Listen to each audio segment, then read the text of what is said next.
Muy buenos días, bienvenidos a nuestra última clase en esta serie de clases sobre la historia del Antiguo Testamento.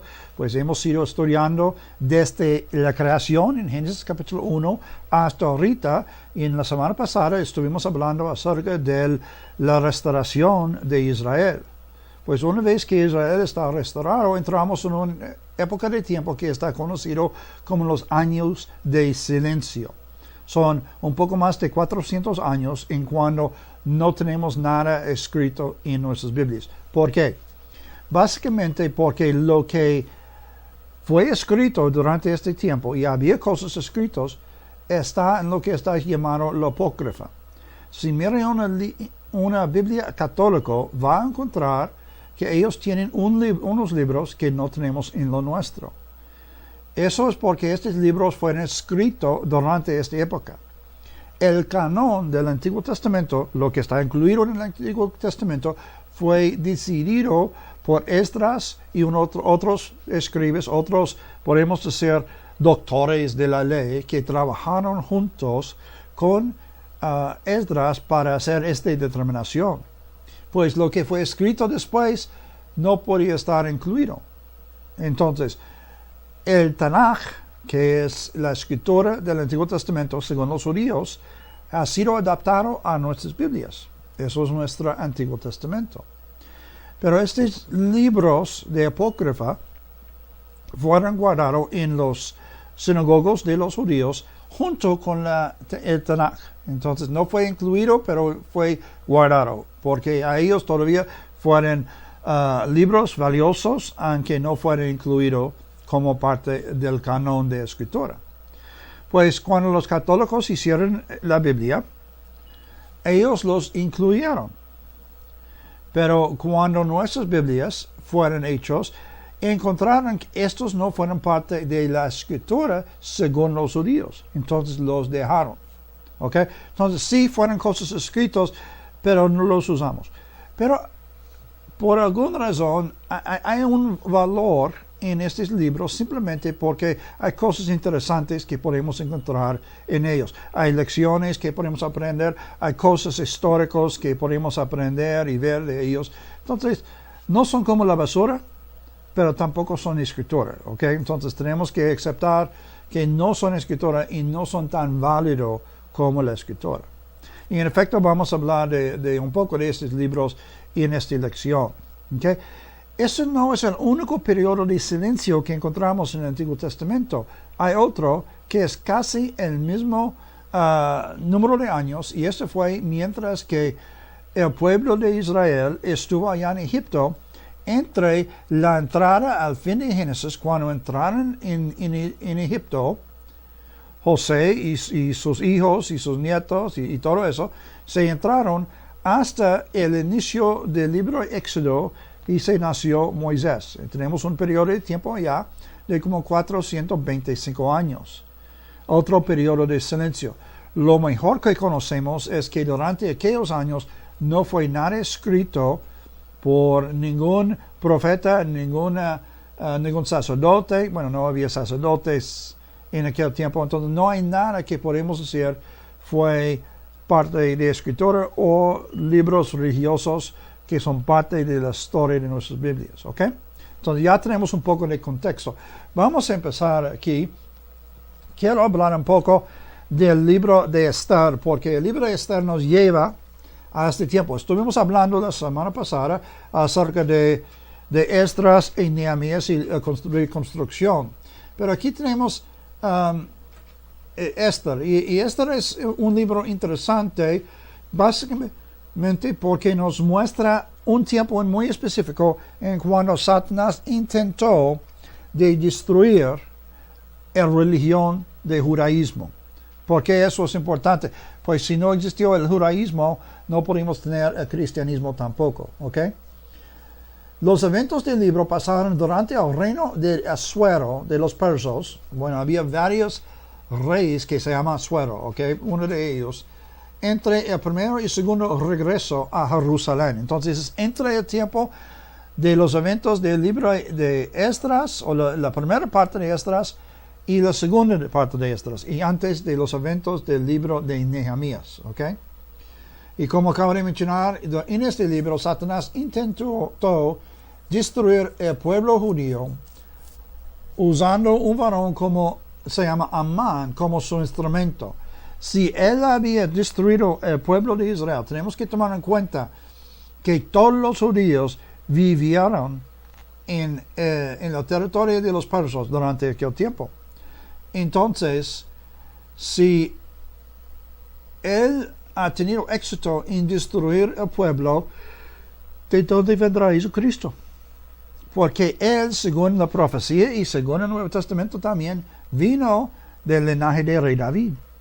Pero si todos los judíos fueran matados como Amán quiso hacer, no podía existir Jesucristo. ¿Okay? Dios tuvo que hacer algo diferente.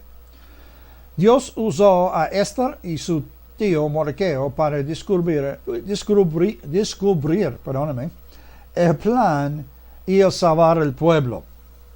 ¿Quién es este Mordecai? Mordecai fue un oficial del gobierno. ¿Okay? Bueno, ¿qué tipo de oficial? Pues por la verdad no sabemos. No fue un príncipe, no fue una persona grande, quizás nada más como un escribe, como un secretario, un clérigo que funcionó, que tuvo un trabajo allá en el gobierno.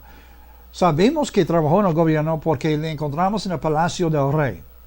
Entonces, como el palacio del rey fue como la silla del gobierno, ¿ok? Entonces, estaba ahí, pero no estuvo en un puesto alto, no fue conocido como un príncipe o una persona grande. Amán, por el otro mano, fue un varón grande, fue un príncipe de los persas, y Mordecai no. Entonces, hay una lucha entre los dos en esta historia, porque Mordecai rechazó de doblar su rodilla delante de Amán, y Amán lo insistió, y todos los demás lo hicieron, pero Mordecai no lo hizo. Entonces, Amán tuvo un enojo, una ira en contra de Mordecai fuerte, le tomó como enemigo y quiso destruirle, y si él tuvo que destruir millones de personas para hacerlo, él fue satisfecho a hacer eso. No había problema en su mente, ¿ok? Bueno, conocemos básicamente esta historia, pero déjenme tomar un momento para ver. Había una reina, este rey Asuero tuvo reina, que se llama Vasti, y ella rechazó entrar a una fiesta del rey para mostrar su hermosura, ¿ok? Él estaba en esta fiesta, tuvo una fiesta de 6 meses, terminando con unos 6 días especiales, y al fin de eso, él estaba probablemente bien borracho, y mandó que ella viniera para mostrar a sus amigos, a sus príncipes, a sus oficiales, qué tan hermosa estuvo la reina. Y ella lo rechazó. Unos dicen que el rey le ha mandado para ser desnudo, pero por la verdad la escritura no nos dice esto. Pues si él lo ha mandado, es obvio porque ella rechazó, y creo que eso es porque unos dicen que él ha dicho esto, pero la escritura no apoya eso, sino en la cultura del día las mujeres siempre tuvo sus rostros cubiertos, como las mujeres de los musulmanes se hacen hoy en día. Y para aparecer en público con su rostro descubierto, esto puede ser un problema grande por ella. Es como por ella en su cultura, en su tiempo, podría ser casi como una mujer hoy en día apareciendo delante de la iglesia desnudo, solamente para descubrir su rostro, ¿ok? Entonces ella rechazó hacer lo que el rey quiso, fue desobediente, no sometió a su marido, y este fue un problema por el rey, pero también los oficiales, los príncipes, los consejeros del rey dijo, eso es un gran problema. ¿Por qué fue un gran problema? 2 cosas. Número 1 es que a permitirle no obedecer al rey, se muestra al pueblo que la autoridad del rey no es supremo. Bueno, en los reinos antiguos fue muy necesario mantener la autoridad del rey. no es como los reinos más modernos.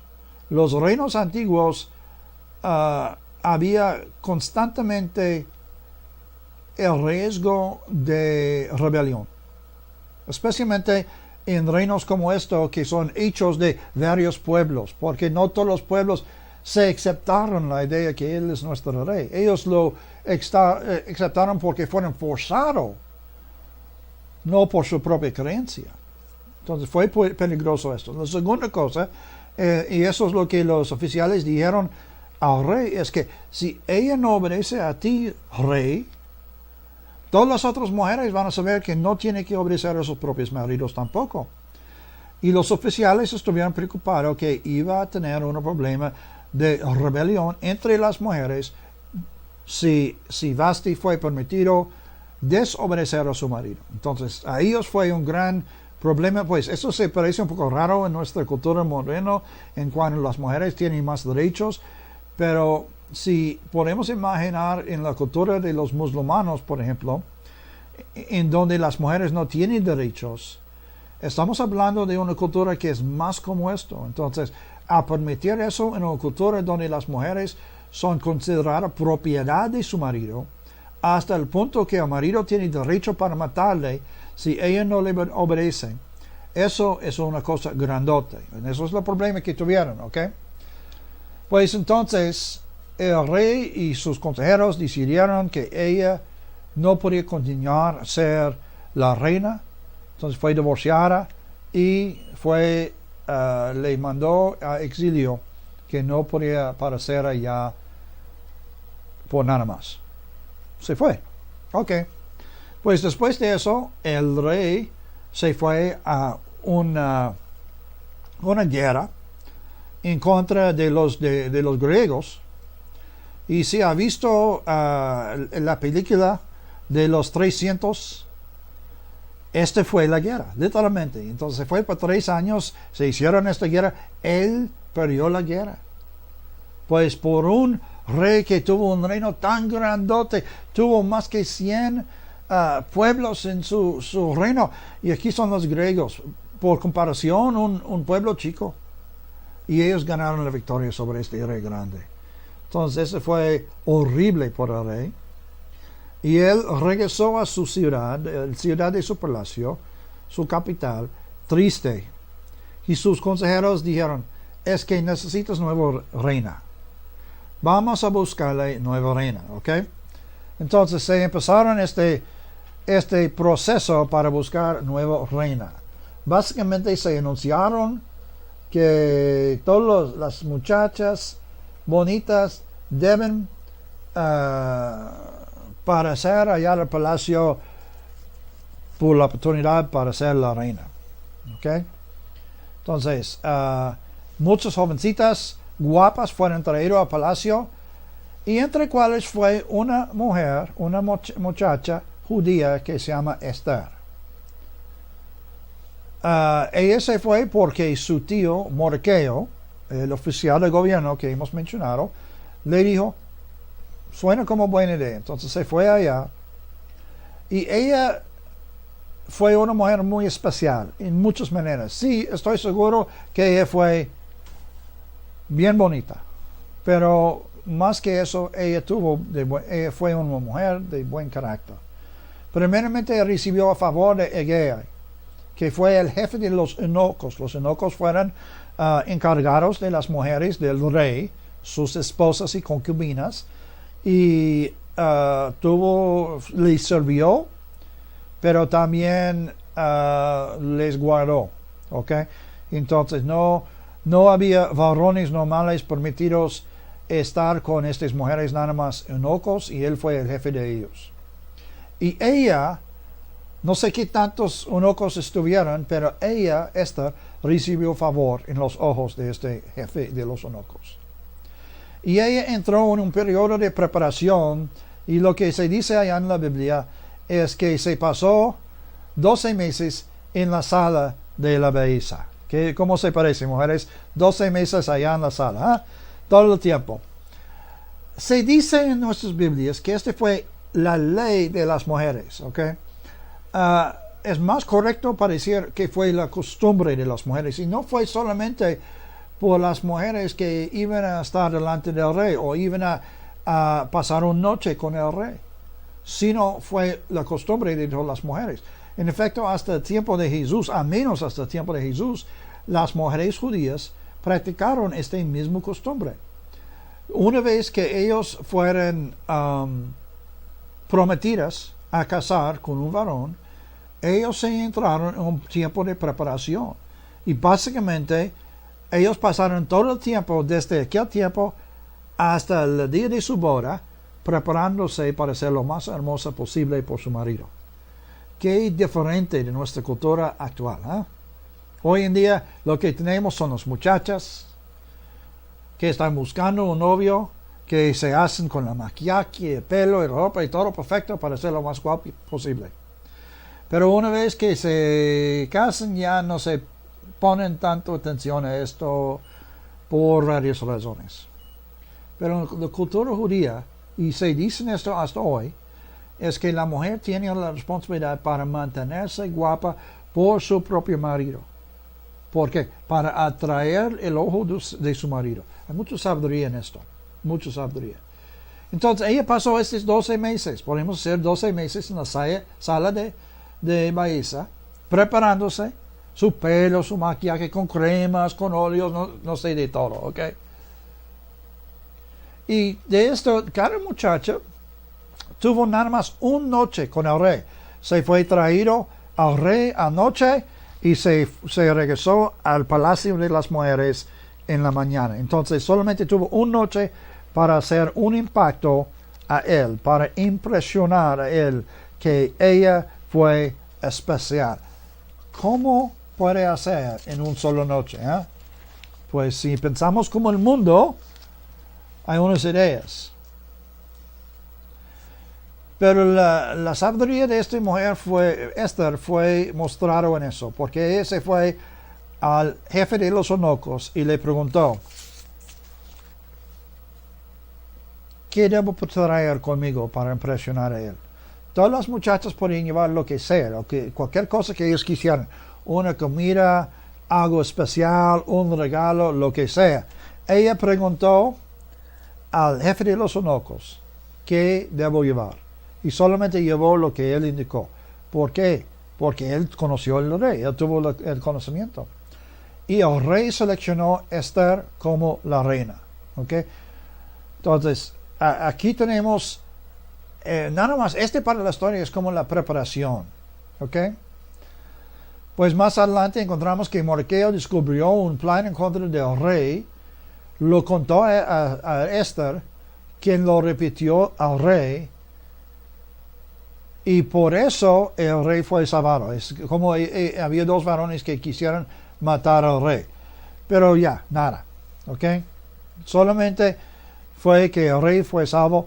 Normalmente por un acto así, el que descubrió el plan recibirá un premio grande, y Mordecai no recibió nada. Solamente se pasó y nada. ¿Ok?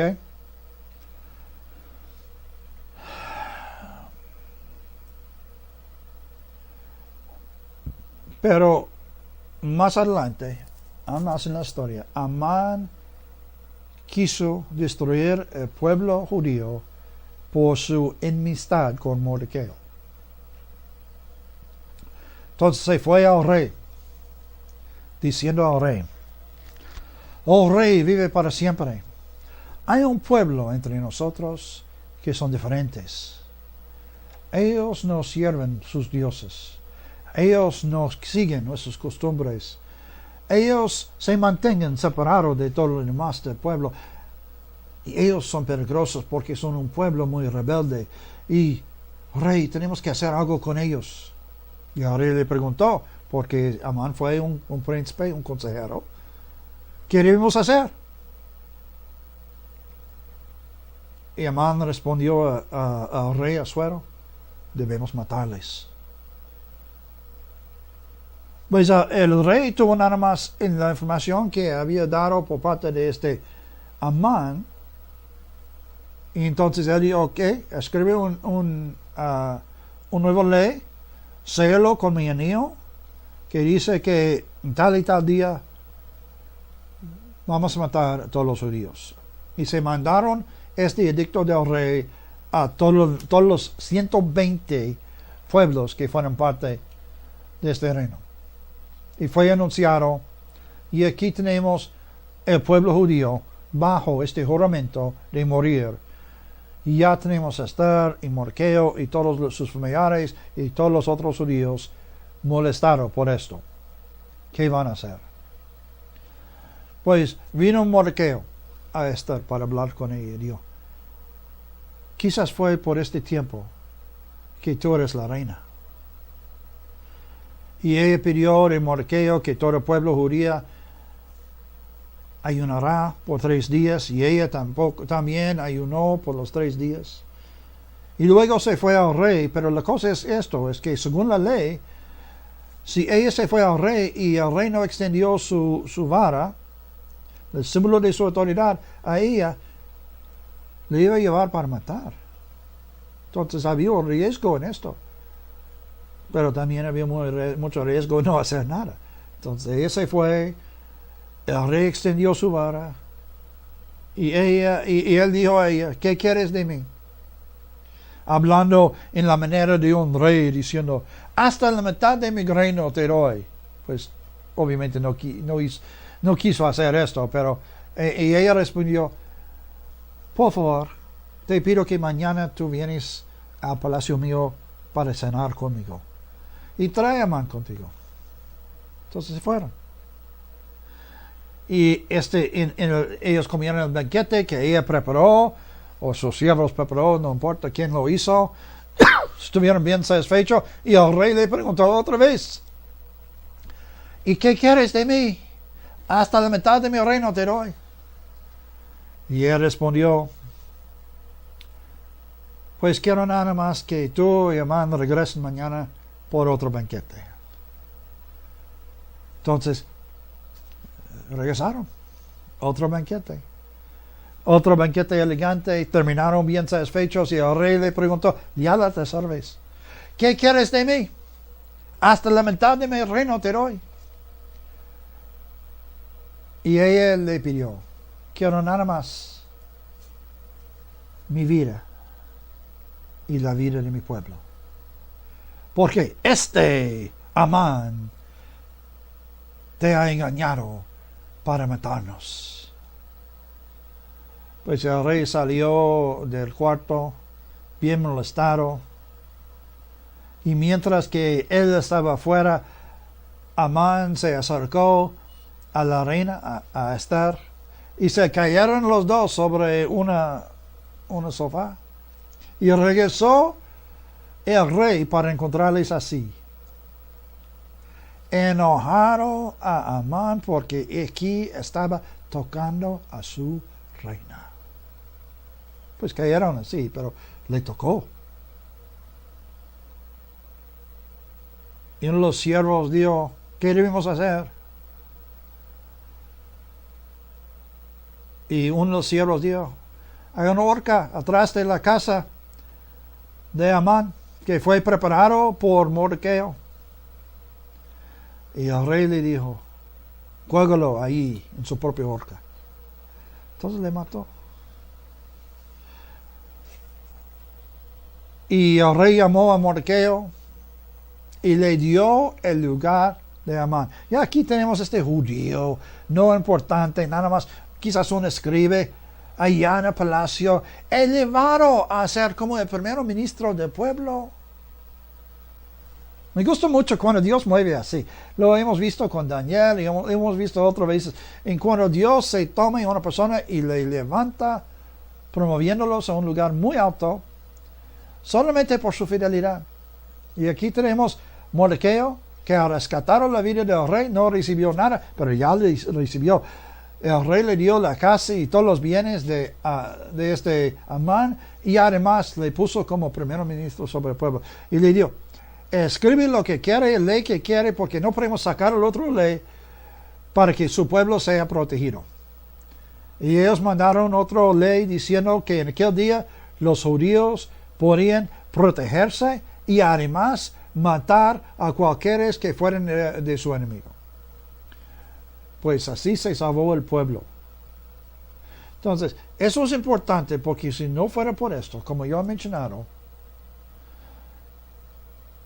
Jesucristo no podía ser nacido, porque Jesucristo vino del pueblo de los judíos. ¿Fue parte del plan de Dios que esto pasó así? Sí, creo que sí. Creo que sí. Tuvo que hacer. Tuvo que ser. Porque si no, el plan de Dios no podía ser cumplido. Los judíos celebran este evento, esta serie de eventos, por la fiesta de Purim. La fiesta de Purim se celebra en la primavera. Hay dos fiestas que han sido añadidas a las fiestas originales que Dios ha dado al pueblo. Vamos a hablar de estas fiestas en el otro serie sobre los temas del Antiguo Testamento. ¿Okay? Pero había dos fiestas añadidas a los 6 que Dios mandó. Fueron Hanukkah, que está celebrado en diciembre, que es la fiesta de luces. Y vamos a hablar de eso en un momento. Y esto Purim, que es la fiesta de la salvación del pueblo, que Dios salvó al pueblo. En la fiesta de luces salvó la religión. En la fiesta de Purim salvó el pueblo. ¿Ok? Bueno, continuamos. El último libro del Antiguo Testamento es el libro de Malaquías. Él fue el último profeta del Antiguo Testamento y básicamente escribió su libro a fin de su ministerio. Entonces estamos hablando de 430 años antes de Cristo. Entonces tenemos desde este punto hasta el nacimiento de Cristo no tenemos nada escrito, ¿ok? Además de los libros que están en la apócrifa. Este fue nada más 15 años después del tercer regreso a Jerusalén que pasó bajo Nehemías. Se pasó 86 años después de la construcción del templo, ¿ok? Para ponerlo en el contexto. El pueblo de Jerusalén había caído de su fervor a Dios en complacencia y indiferencia. Su adoración fue nada más repetición religiosa. Entonces, desde el tiempo de Esdras y Nehemías, cuando ellos reconstruyeron el templo y que ellos rededicaron sus vidas al Señor y que ellos hicieron voto para obedecer al Señor, literalmente se hicieron no solamente por la ley bíblica, sino por ley civil, que ellos iban a hacer las cosas mandadas en la ley de la Biblia. Ya pocos años después, ellos han salido del camino del Señor. Y otra vez, Dios levantó una profeta. Y este profeta Malaquías habló de la relación apasionada que Dios quiso tener con su gente. Eso es, podemos decir, es la última vez que Dios clamó a su pueblo a través de la boca de un profeta, intentando de animarles a regresar, a arrepentir y regresar a Dios. Y no lo hicieron. De aquí entramos en los años del silencio. Ustedes tienen en sus notas un gráfico que habla de los 4 pueblos que fueran,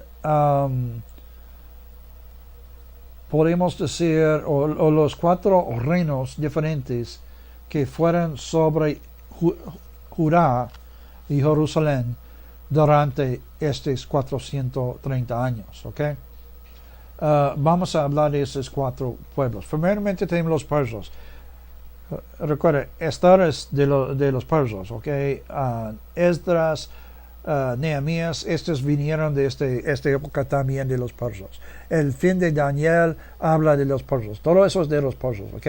Los judíos estuvieron desaparecidos en los varios pueblos de los de los persas y unos de ellos regresaron a Jerusalén.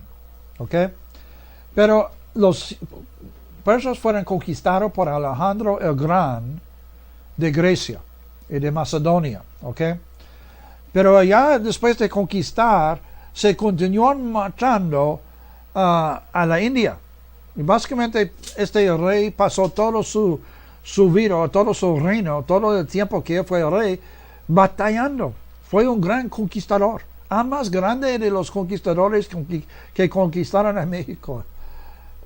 Y marchando y marchando y batallando, por fin llegó allá a la India y se paró en la India. El pueblo fue demasiado numeroso por él, pues India es tiene la segunda más grande población del mundo tras China. No podía conquistarles, por fin murió allá. Pero a través de eso, Alejandro tuvo un reino desde Grecia hasta la India, un reino grandote. Fue tan grande que al fin de su vida, cuando él falleció, el pueblo dividió su reino entre 4 de sus generales. Entonces aquí tenemos un tiempo en cuando los 4 generales fueran gobernando sobre todo ese pueblo, y uno de ellos obviamente sobre Judá y Jerusalén. ¿Okay? Tenemos un varón que se llama Ptolomeo el primero de Egipto. Ese fue el primero que tomó control sobre Judá. Este fue uno de los 4 generales. Él permitió la libertad religiosa entre los judíos. Entonces ellos podían servir a Dios, ellos podían adorar a Dios, no había problema. ¿Okay? No se quedó siempre así, pero una cosa que podemos ver a través de la historia es que unos permitieron que los judíos adoraran a Dios y otros no lo permitieron. Más adelante, este varón, este rey que acabo de mencionar, fue derrotado por Seleucida de Siria. Este varón insistió que los judíos practicaran la religión griega, con toda la idolatría. Básicamente la religión de los griegos es una religión de paganismo. Ellos adoraron la naturaleza y ellos tuvieron dioses por todos, casi como los mayas tuvieron. Tuvieron un dios de sol, otro dios de luna, otro dios de lluvia, etcétera, etcétera, etcétera. Y entonces ellos intentaron de forzar todos que vivieron bajo su reino que practicaron el judaísmo, la religión griega. Pues los judíos no lo aceptaron y ellos levantaron una rebelión que está mencionado en los libros de Macabeos. Hay 2 libros de los Macabeos, Macabeos 1 y 2, en la Apócrifa. Esta rebelión fue guiada por una familia que se llama los Hasmoneas, que consistió de Mateas, es como el padre, y sus 5 hijos. De los 5 hijos, Judá Macabeo fue la figura principal, fue como el general principal en esta rebelión. ¿Okay? Ellos echaron los griegos por fin a través de muchas luchas, a través de muchos problemas, y ellos mantuvieron libertad hasta que vino los romanos en 63 a.C. Déjeme hablar un poco más de los Macabeos. La historia de los Macabeos, que es de los 2 libros de Macabeos en la Apócrifa, es la historia de Satanás intentando de destruir la religión judía. Acabamos de hablar de Esther, cuando Satanás intentó, trabajando a través de Amán, destruir el pueblo judío. Ya tenemos Satanás intentando de destruir a la religión judía. Y el instrumento que él usó fue el rey Antíoco Epífanes, que fue de la dinastía de Seleucida. ¿Okay? El que mandó que todo el reino, incluyendo los judíos, convirtieron a helenismo, a la religión de los griegos. Aunque algunos de los judíos lo hicieron, los que no estuvieron fieles a Dios, la mayoría no obedecieron. Ellos rebelaron y entraron en esta rebelión de los macabeos. ¿Okay? Pues esta rebelión fue algo allá en el campo, porque no había tantos de los judíos cuando lo comparamos con la cantidad de soldados que tuvieron los griegos.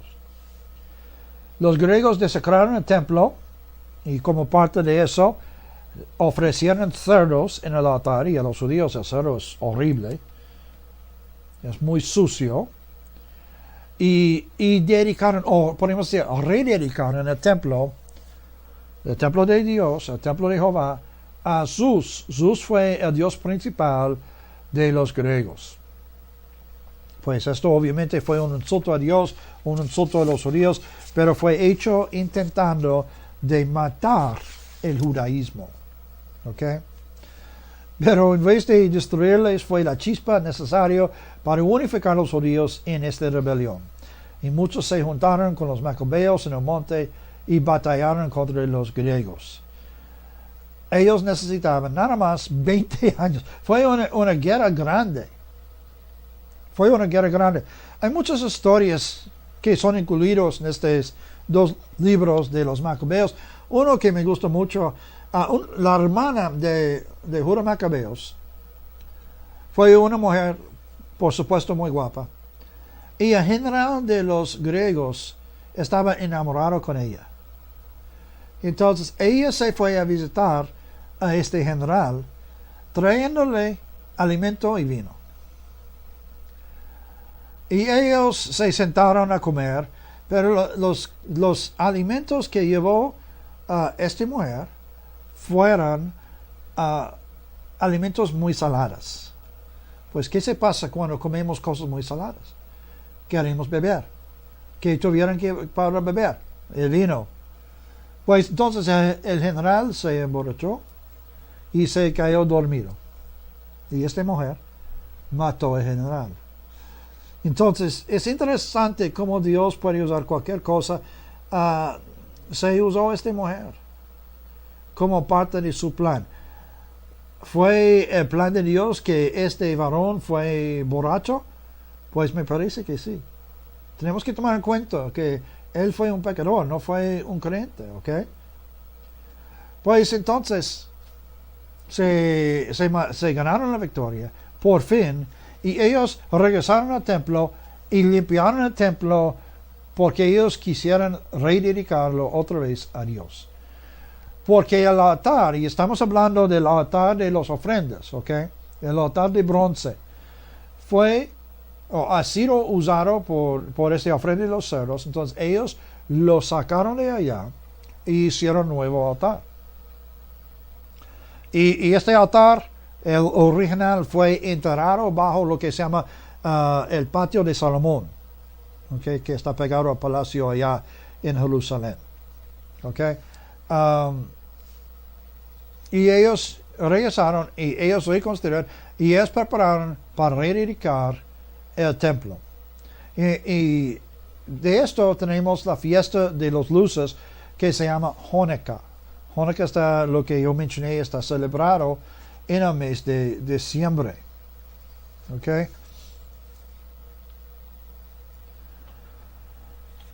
Como acabo de mencionar, porque el altar sido desecrado, fue enterrado, hicieron nuevo, y Hanukkah está la fiesta de luces, pero también está conocido como la fiesta de dedicación, porque ellos dedicaron el templo.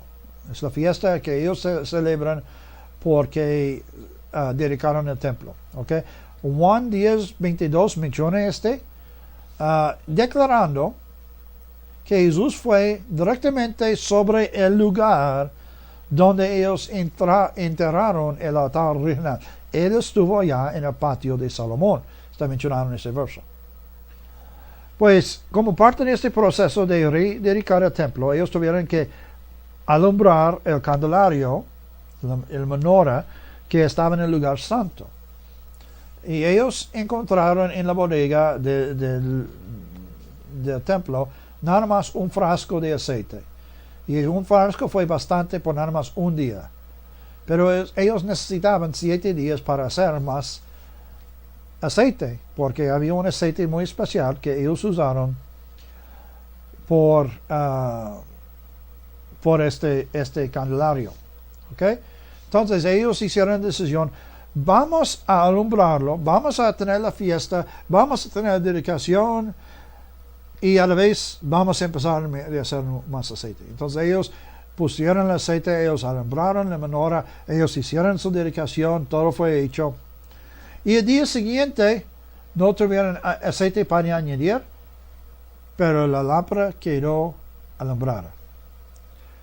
El día siguiente, ya estamos hablando de 2 días después, o el tercer día, quedó alumbrada. El cuarto día, el quinto día, el sexto día, el séptimo día, ya se terminaron de hacer más aceite y todavía la lámpara estaba alumbrada. Entonces los judíos en esta fiesta, ellos dicen que es una fiesta de un milagro porque Dios multiplicó el aceite y el aceite duró por 7 días. ¡Qué bueno! Pero había un milagro muy más grande que eso. Ellos están enfocados en, podemos decir, la parte natural. Pero ¿qué es la parte espiritual? Si ellos no han ganado esta victoria y ellos no han rededicado el templo, ¿qué pasaría con el judaísmo? Pues iba a morir. Iba a morir. Pero porque ellos ganaron la victoria, ellos echaron afuera a los griegos, ellos rededicaron el templo, ellos reentraron en su religión, en el judaísmo. Pues más adelante fueron conquistados por los romanos, pero al menos ellos tuvieron su religión, y hasta el tiempo de Jesús, cuando Jesús nació, y lo que tenemos del Nuevo Testamento, de los evangelios, estuvieron practicando el judaísmo, porque Dios les salvó. Entonces, estos 2 libros, eso es porque quiero mencionar estas 2 historias, porque los 2 son tiempos cuando Dios salvó al pueblo. A mí, esos son los eventos más importantes de este 400 años conocido como los años de silencio. Uno es que Dios salvó al pueblo y el otro es que Dios salvó su religión de judaísmo. Una cosa más que quiero mencionar aquí es de los fariseos y saduceos. Escuchamos estos nombres en el Nuevo Testamento, le escuchamos mencionar en los evangelios, pero por la verdad no conocemos quién son. Déjenme darles un poco de idea. Los saduceos fueron el partido religioso y político del sumo sacerdote. Entonces todos los que fueron parte de su familia, todos los que trabajaron con él, todos los que le sirvieron, todos sus asistentes, todos los otros sacerdotes, ellos fueron parte del partido de los saduceos. ¿Okay?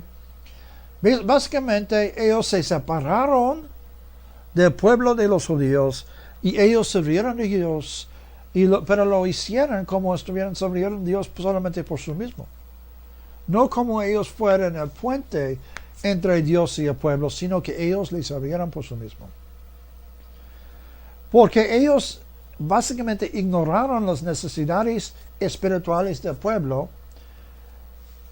En el tiempo de Esdras se levantó un grupo que se llama los fariseos.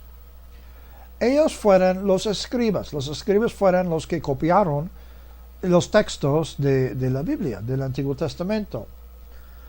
Y por ser eso, ellos fueron también los expertos, son mencionados en los evangelios como abogados de la ley. Y ellos llegaron a ser los maestros del pueblo, enseñándoles los principios de la Biblia, de la ley específicamente. Fueron muy legalistas y encontramos muchas veces que Cristo regañó a los fariseos y saduceos. Perdón, regañó a los 2 grupos, porque los 2 se desviaron del camino correcto y recto. Pero había diferencia. Ustedes tienen esta hoja allá en sus notas, y quiero mencionar nada más unas cosas. Voy a leer unos puntos nada más de este. Los saduceos, primeramente, ellos formaron la jerarquía del templo a través de las épocas entre el primero y segundo templo. Okay, el primer templo fue el templo de Moisés, perdón, el templo de Salomón, que construyó Salomón, el hijo de David. Y el segundo fue el templo construido en el tiempo de Esdras. Y hasta el tiempo de Jesucristo todavía existieron los saduceos. Sabemos eso porque Cristo habló a ellos. ¿Okay?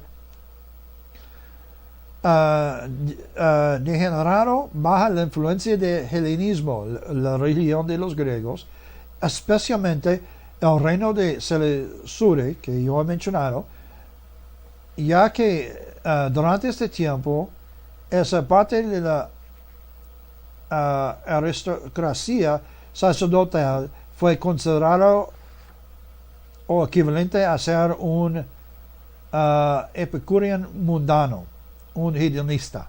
¿Okay? Entonces había mucho problema, ellos cayeron mucho. Insistirían fuertemente en la aplicación de la ley de represalias. Perdóname, no es una palabra que uso. Represalias. Este es el ojo por el ojo, diente por diente. Por otra parte, no otorgaban la pena de muerte a los que daban falso testimonio, que la Biblia mandó, aunque sus testimonios causaran la muerte de un inocente. Entonces, ellos cambiaron muchas cosas de la ley. Insistieron también que las ofrendas que los sacerdotes, y especialmente el sumo sacerdote, traía al templo, fueran ofrendas personales del sumo sacerdote. No fue por el pueblo. Eso no es correcto. Ellos cambiaron mucho lo que la ley, la Torah, se dice. Ya los fariseos. Hay más notas aquí, ¿ok? Léelo, eso es su tarea, léelo. Pero quiero mencionar unas cosas de los fariseos. Este pueblo fue formado con el concepto de representar el pueblo, la gente común, y para enseñarles, porque los fariseos creyeron que la palabra de Dios no fue solamente por los sacerdotes, sino por todo el pueblo. Ellos inventaron el concepto de sinagoga, y el sinagoga fue originalmente un lugar de enseñanza, más como una sala de clase, más que todo, no tanto como una iglesia como conocemos. Llegó a ser así, ellos adoraron, ellos cantaban, pero más que todo empezó como un lugar de enseñanza. Ellos observaron estrictamente la ley, muy legalista. Uno de los problemas de ellos es que ellos pusieron muros alrededor de la ley. Eso quiere decir que si la ley les mandó algo, ellos pusieron un muro alrededor para que no podían hacer o romper la ley por accidente. Un ejemplo, hay un mandamiento de la ley que dice que no se cocina el becerro en la leche de su madre. No sé por qué existe esta ley, pero está ahí. Ok. Los fariseos hicieron mandamiento que nadie podía comer productos de leche como queso y carne en la misma comida, porque había posibilidad, muy chico, pero posibilidad que la leche para hacer el queso vino de la vaca que fue la mamá del becerro que fue preparado por los tacos. Entonces no podemos comer tacos de fajira con queso por esto, o no podemos tener los tacos de fajira con quesadillas. No, es posible que... Ridículo, pero eso es lo que hicieron, ¿ok?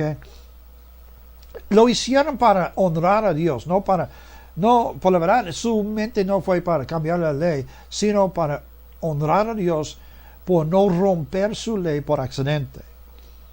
El nombre fariseo quiere decir el que se separa a sí mismo. Entonces, su concepto fue separarse de la vida natural para vivir una vida santa, mantenerse lejos de las cosas inmundos, del pecado y enfocarse en la santidad y hacerse santo. ¿Ok?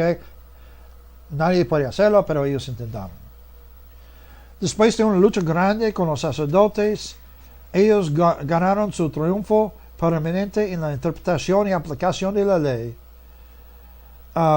básicamente que hablando de que la ley aplica a todo. La ley es por todo el pueblo, no solamente por los sacerdotes. ¿Okay?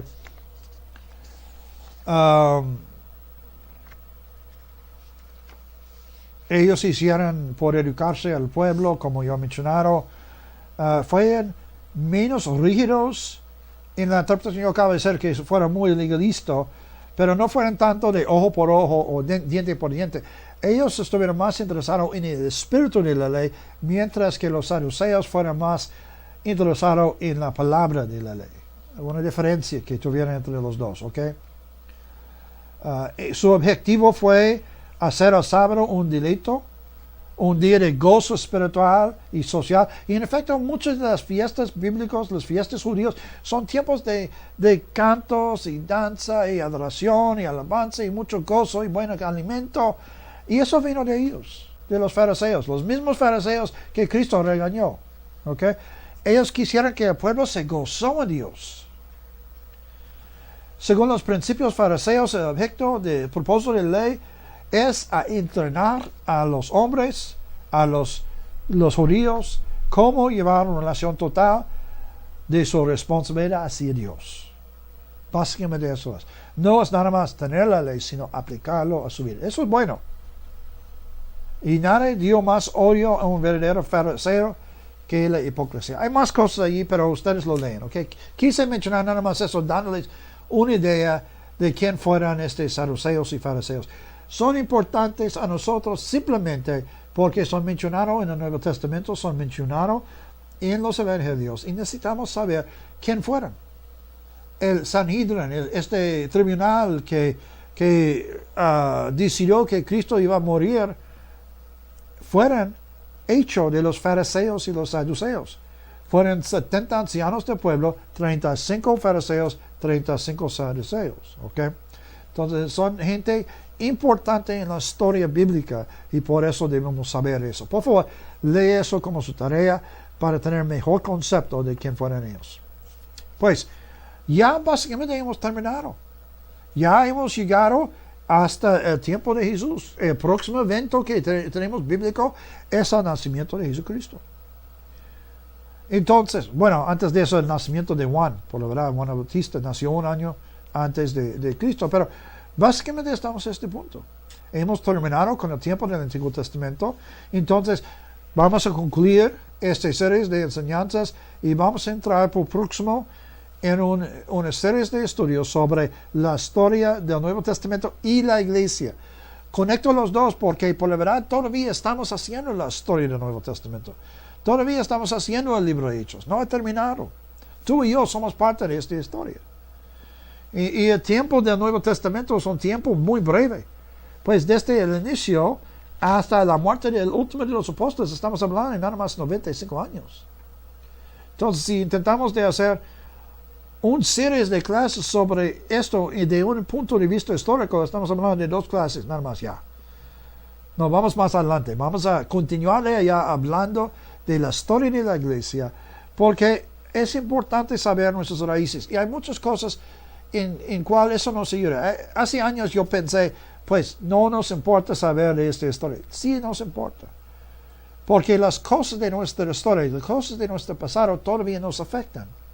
Las cosas que hicieron nuestros ancestros espirituales, estoy hablando específicamente de la Iglesia Católica Romana, especialmente en la medio época, todavía nos afectan hoy en día. Y necesitamos saber cómo y por qué, para que podamos irnos más adelante en las cosas que Dios quiere. Pues entonces, vamos a terminar este punto. Por favor, sigue sus estudios. Nos veremos en la próxima serie de estudios juntos. Y hasta aquel tiempo, que Dios le bendiga mucho y siga con nuestro Señor. Amén. Amén. Gloria a Dios.